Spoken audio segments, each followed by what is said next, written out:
လေးငိမ့်တဲ့စေညမှာတာ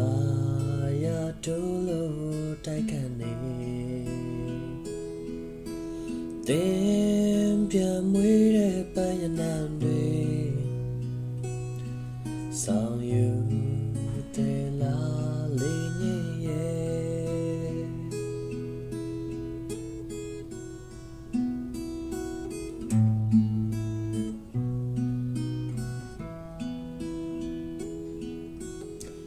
ပန်းချစ်သူတို့လည်းနေကွယ်ကူစဖို့ဆိုရောလုံနေတယ်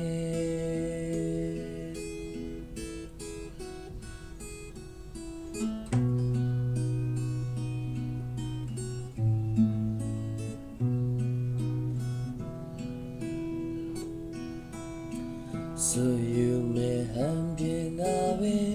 ယူရစွာတွေးပွေထားပါမယ်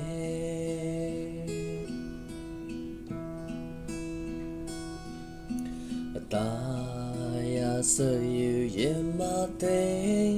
တာမယ်